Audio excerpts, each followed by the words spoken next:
ओम नमः शिवाय।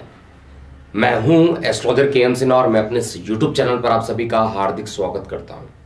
टॉपिक है जेपीसी बनेगी या राहुल गांधी माफी मांगेंगे। पॉलिटिकल प्रेडिक्शन यहां पर जरूर कर रहा हूं क्योंकि बहुत इंपॉर्टेंट है, हमारे देश के लिए बहुत ज़्यादा इंपॉर्टेंट है। पक्ष या विपक्ष दोनों के कारण से जो संसद को चलना चाहिए था वो संसद नहीं चल पा रहा है और इसके पीछे जो भी रीज़न आ रहा हो, मैं यहाँ पर केवल ये बात करना चाहूँगा कि जो हमारा टॉपिक है राहुल गांधी की कुंडली में क्या माफ़ी मांगने के योग हैं। ऑलरेडी पहले ही बता चुका था कि इनकी कुंडली जो बनती है मकर लगन की कुंडली बनती है और मकर लगन के 6वें भाव में सूर्य और मंगल साथ में बैठे हैं। सूर्य मंगल का कभी भी 6वें भाव में बैठना ये तो कन्फर्म है कि शत्रु बहुत सारे रहते हैं लेकिन आदमी माफ़ी जल्दी नहीं मांगता है। तो ये कन्फर्म है कि माफ़ी मांगने में इनको काफ़ी परेशानियों का सामना करना पड़ेगा और ये अगर माफ़ी मांगते हैं तो ये भी इनको पता है कि इनका पॉलिटिकल करियर किस तरीके से ख़त्म होगा, इसलिए भी शायद ये माफ़ी नहीं मांगेंगे। लेकिन जेपीसी के लिए यानी ज्वाइंट पार्लियामेंट्री कमेटी के लिए क्या ऐसी संभावना है कि जो कांग्रेस मांग कर रही है जेपीसी बनेगा या कांग्रेस माफ़ी मांगेंगे, क्योंकि जब तक इन दोनों में से कोई एक चीज़ नहीं होगा तब तक संसद नहीं चलेगा। और सबसे बड़ी चीज़ है कि इसमें कोई पिसने वाला नहीं है, इसमें जो परेशान होंगे वो हम ही लोग होने वाले हैं, क्योंकि जितने भी परियोजना का ये बिल को पास होता है वो इन्हीं सेशंस के दौरान होते हैं। और जहाँ सेशंस ये चल रहे हैं कितने आराम से लोग यहाँ पर मार्च निकाल रहे हैं, कितने आराम से यहाँ पर लोग लड़ाई करके, चाहे वो हिंडनबर्ग की रिपोर्ट में अदानी का मामला हो, चाहे लंदन में जिस तरीके से जो भाषण दिया गया है राहुल गांधी के द्वारा, उस दोनों पर क्या एक्चुअल प्रेडिक्शन कहता है, इस पर मैंने काफ़ी रिसर्च किया। राहुल गांधी के चार्ट पे तो ऑलरेडी रिसर्च कर चुका हूँ और कई बार बताया भी, कुछ दिन पहले ही बताया था कि मंगल की महादशा प्रारंभ, और देखिए 2 साल की सज़ा का इनके ऊपर आरोप लग चुका है। हालांकि इनको चुनौती देने के लिए हाईकोर्ट में इनको मौका मिला है 30 दिनों का, उस पर अलग प्रेडिक्शन दूंगा। लेकिन एक चीज़ हमेशा याद रखिए, शनिदेव न्याय की प्रक्रिया में चल रहे हैं और न्याय से जो भी खिलवाड़ करेगा उनकी हालत खराब हो जाएगी। फिलहाल जेपीसी कब लगा था ये हम चेक करते हैं। ये पहला केस नहीं है जहां पर इंडिया में ज्वाइंट पार्लियामेंट्री कमेटी का जो गठन होता है वो पहले नहीं हुआ है। पहले भी बहुत सारे स्कैम्स हुए हैं। अगर आप देखिएगा 2013 से पहले कम से कम मैंने 5 ऐसे स्कैम्स के बारे में पूरा एनालाइज किया है और आपके सामने प्रस्तुत कर रहा हूं, जिसके अंदर बोफोर्स स्कैम जो हुआ था वो, अर्शद मेहता शेयर मार्केट का जो स्कैम हुआ था वो भी था, केतन पारिक का स्कैम हुआ, पेस्टिसाइड सॉफ्ट ड्रिंक के लिए जो पेस्टिसाइड्स थे उनमें बहुत बड़ा घोटाला हुआ और 2G स्पेक्ट्रम वाला घोटाला।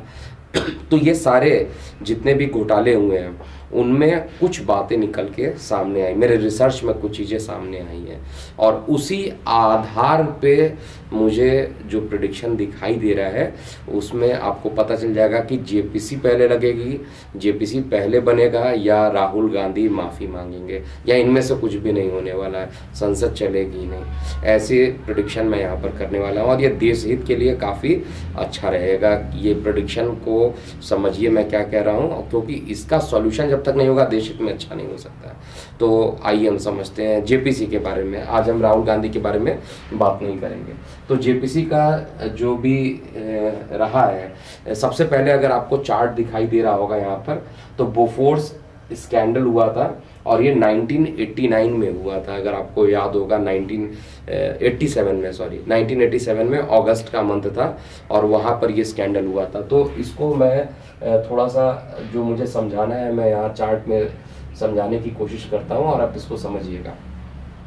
हर बार मैं वृषभ लगन की कुंडली को ही लेके चल रहा हूँ क्योंकि हमारे देश की जो कुंडली है वो वृषभ लगन की कुंडली है, अर्थात जो भारत की आज़ाद भारत की जो कुंडली है वो वृषभ लगन की कुंडली बनती है। तो मैं उसके रिस्पेक्ट में ही देखूंगा। छोटे ग्रह जो होते हैं उनके कारण किसी प्रकार का बड़ा घोटाला नहीं होता है। जब भी कोई बड़ी आपदा आती है या परेशानी होती है, घोटाले होते हैं, वो बड़े ग्रहों का प्रभाव उसमें ज़्यादा होता है, जिसमें शनि, केतु, बृहस्पति, राहु, इन 4 ग्रहों की भूमिका ज़्यादा रहती है।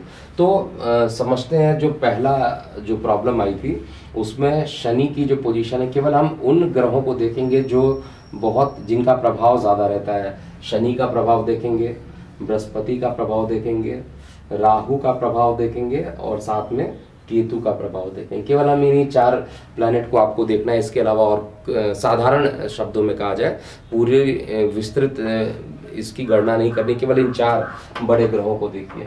अभी क्या परेशानी है कि जब भी शनिदेव, मैंने अपने रिसर्च में ये पाया कि जब भी शनिदेव बृहस्पति के साथ षडाष्टक योग करते हैं तब ऐसे घोटालों के लिए जेपीसी का गठन होता है, या साथ में बैठ जाते हैं तो गठन होता है, या एस्पेक्ट करते हैं तो गठन ये होती है। लेकिन जेपीसी का जो जितने भी अभी रिकॉर्ड रहे हैं उसके बेसिस पे मैं ये चेक करूंगा कि 2023 में क्या ऐसा बन सकता है। और मैक्सिमम टाइम जितने भी जेपीसी बने हैं वो अगस्त के महीने में ही बने हैं, अगस्त के मंथ में मैक्सिमम बना है। ये जो जेपीसी गठित हुआ था बोफोर्स स्कैंडल में, वो आपका अगस्त 1987 में हुआ था। अब इसमें अगर आप देखिएगा तो बृहस्पति के साथ 1 2 3 4 5 6 7 8 यानी षडाष्टक योग, यानी बृहस्पति और शनि के बीच में अगर आप देखिएगा तो यहाँ से 8वां घर है और यहाँ से 1 2 3 4 5 6 6वां घर है, षडाष्टक योग बना है, यानी 6वें 8वें का रिलेशन बना रहा है। और राहु केतु के रिस्पेक्ट में भी अगर आप देखिएगा तो बृहस्पति जो है या तो राहु से द्वादश हो गया, या तो ये षडाष्टक योग केतु से भी बना रहा है। तो ऐसी कंडीशन में एक बोफोर्स स्कैम का पर्दाफाश हुआ और कमेटी गठित हुई। इसके अलावा जब हम दूसरे चार्ट को देखते हैं, दूसरे स्कैम को देखते हैं, तो वहाँ पर आता है हमारे पास हर्षद मेहता का स्कैम। हर्षद मेहता का भी जो स्कैम रहा है वो शेयर मार्केट से रिलेटेड था, और आज भी जो लोग विपक्ष एक साथ जुड़े हुए हिंडनबर्ग की रिपोर्ट को लेकर जो बात कर रहे हैं उसके लिए है। तो यहाँ पर भी हमें समझना पड़ेगा, केवल आपको ऐसे प्लैनेट को लेके चलना है जिसकी इंटेंसिटी बहुत ज़्यादा होती है, जो बड़े प्लैनेट होते हैं, जाइंट प्लैनेट की बात करेंगे, और हमेशा वृषभ लगन लेंगे क्योंकि अपने देश के बारे में हमें देखना है। तो यहाँ पर बृहस्पति है, यहाँ पर राहु है, यहाँ पर शनि है और यहाँ पर केतु की पोजीशन है। तो अगर आप यहाँ से फिर काउंट करते हैं तो फिर आपको ये दिखाई देगा कि शनि से 1 2 3 4 5 6 7 8 यानी शनि और बृहस्पति में फिर 6वें 8वें का रिलेशन हो रहा है। यहाँ पर 1 2 3 4 5 6 यानी 6वें 8वें का रिलेशन फिर शनि और बृहस्पति में बन रहा है। और सबसे बड़ी चीज है कि यहाँ पर उस वाले चार्ट में आपने देखा था केतु की दृष्टि पड़ रही थी, इस वाले चार्ट में देखा जाए तो राहु की 9वीं दृष्टि यहाँ पर पड़ेगी।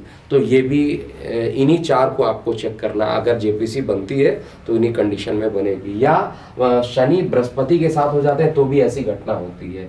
इसके अलावा कोई ऐसे चार्ट नहीं मुझे मिले, ऐसा कोई रिसर्च नहीं मिला जिसमें ऐसी घटना होते हुए दिखाई दी है।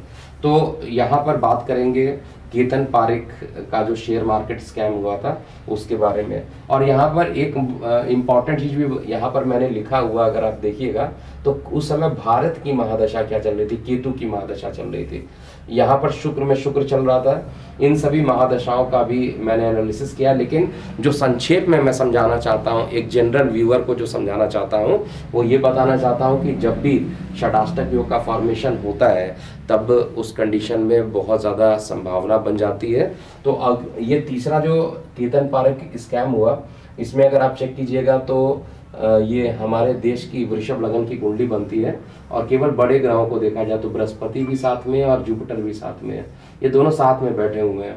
और केतु जो है बृहस्पति से भी 6वें 8वें का रिलेशन बना रहा है और शनि से भी 6वें 8वें का रिलेशन बना रहा है। तो ये दोनों साथ में जाकर बैठे हुए हैं, और साथ में रहना, और साथ में 1 2 3 4 5 6 7 8, तो केतु जो है 6वें 8वें का रिलेशन यहाँ पर बना रहा है। तो ये बृहस्पति के साथ 6वें 8वें का रिलेशन बना और साथ में बृहस्पति के साथ केतु था। तो ये भी यहाँ पर भी सेम वही घटना देखने को मिली। इसके अलावा अगला जो स्कैम आया था वो पेप्सी का था, और पेप्सी वर्ड ना क्या कहा जाए, सॉफ्ट ड्रिंक के लिए पेस्टिसाइड के जो स्कैम हुए थे 2003 में। उस समय शुक्र में शनि की अंतर चल रही थी। तो इसमें भी अगर आप चेक कीजिएगा तो सेम वही बड़े ग्रहों को आपको देखना है। यहाँ पर आपको शनि को देखना है और लगन जो है आपको हमेशा वृषभ लगन बनाना है, क्योंकि हमारे देश की जो कुंडली है वृषभ लगन की बननी है। तो ये आपका शनि हो गया, यहाँ पर हो गया बृहस्पति और यहाँ पर केतु और यहाँ पर राहु। अगर अभी आप यहाँ पर देखिएगा तो एक चीज जरूर आपको यहाँ पर दिखाई देगा कि शनि की दृष्टि जो पड़ रही है वो बृहस्पति पे पड़ रही है, यानी शनि साथ में नहीं है लेकिन शनि की दृष्टि पड़ रही है। और शनि की दृष्टि पड़ने के कारण और केंद्र में जहाँ पर बृहस्पति है उसी केंद्र में दोनों ही प्लैनेट भी सामने आ जा रहे हैं, तो यहाँ पर भी स्कैम के होने की पूरी चांसेस बनती है। इसके अलावा जो 2G स्पेक्ट्रम के जो स्कैम हुए थे जिसके लिए जेपीसी गठित हुई थी, उसमें क्या चीज़ कंडीशन बना था उसको भी आप चेक कर लीजिए। यहाँ पर भी मैं वृषभ लगन का ही चार्ट बनाऊंगा और वृषभ लगन हमारे देश का लगन है और केतु यहाँ पर, राहु यहाँ पर, केवल बड़े ग्रहों की बात मैं करूँगा। शनि यहाँ पर है और बृहस्पति यहाँ पर है। तो अगर आप देखिएगा तो बृहस्पति जो है वो शनि के साथ यानी 180 डिग्री पर है, एक दूसरे से एकदम 180 डिग्री का रिलेशन यहाँ पर बना रहे हैं। तो ये 180 डिग्री का रिलेशन यानी या तो साथ में है या तो दृष्ट कर रहे हैं या तो एक दूसरे को सीधा देख रहे हैं। साथ में अगर यहाँ से भी देखा जाए तो बृहस्पति से केतु केंद्र में 1 2 3 4 और यहाँ से भी अगर देखा जाए राहु से बृहस्पति केंद्र में 1 2 3 4, तो वो जो पैटर्न यहाँ पर पूरे तरीके से बन रहा है वो यही बना रहा है कि बृहस्पति देव पीड़ित हो जा रहे हैं। और जब भी बृहस्पति देव पीड़ित होंगे कोई ना कोई स्कैम सामने आएगा। क्या वर्तमान में ऐसी कोई कंडीशन बन रही है, यही इस वीडियो का आंसर होगा। तो सबसे पहले देखा जाए कि आज की स्थिति में क्या चीज़ें हो रही हैं। और आज की स्थिति का चार्ट अगर देखिएगा तो मैं यहाँ पर थोड़ा सा ये बनाने की कोशिश कर रहा हूँ कि आज की स्थिति में कौन से ग्रह कहाँ पर है। बाकी हम केवल राहु केतु और बृहस्पति शनि को ही केवल ऑब्जर्व करेंगे। तो शनि अभी मूल त्रिकोण में यहाँ पर ऑलरेडी है। इसके अलावा जो बृहस्पति है वो अभी इस जगह पर है, लेकिन ये वापस यहाँ पर जाने वाले हैं। तो मैं ये 22 अप्रैल के बाद वाला 22 अप्रैल के बाद वाला जो कंडीशन है उसको मैं यहाँ पर पहले ही बना दे रहा हूँ कि बृहस्पति वहाँ पे पहुँच गए और राहु भी यहीं पर रहने वाले हैं और केतु की जो पोजीशन रहेगी वो यहाँ पर है। तो अभी अगर देखा जाए तो इस समय जेपीसी के बनने की संभावना बहुत ज़्यादा लग रही है। आप मानिए या ना मानिए, आने वाले समय में पता चल जाएगा।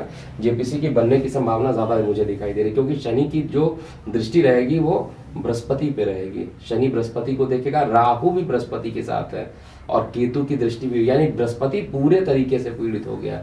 और जब ये पूरे तरीके से पीड़ित हो गया तो निश्चित रूप से यहाँ पर एक जो स्कैम है वो सामने निकल के आएगा और आने वाला जो समय रहेगा ये जेपीसी का गठन होगा।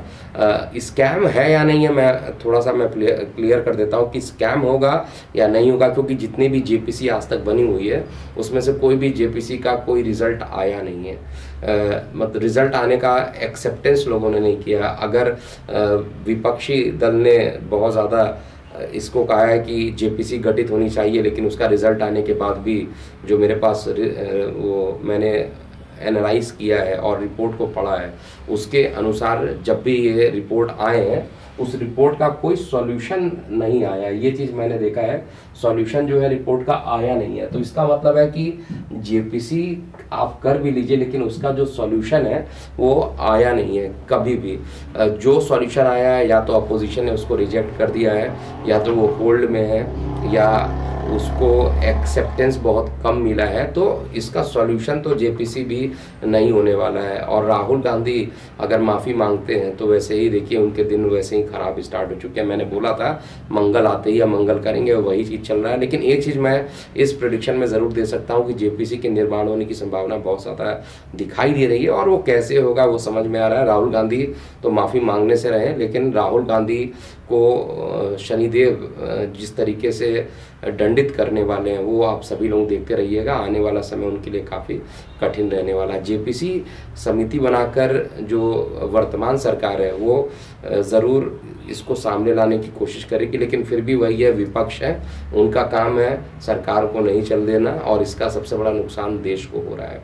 तो आप अपनी प्रतिक्रियाएं कमेंट बॉक्स में ज़रूर लिखिएगा। अभी के लिए इतना ही। मैं हूँ एस्ट्रोलॉजर के एम सिन्हा। ओम नमः शिवाय।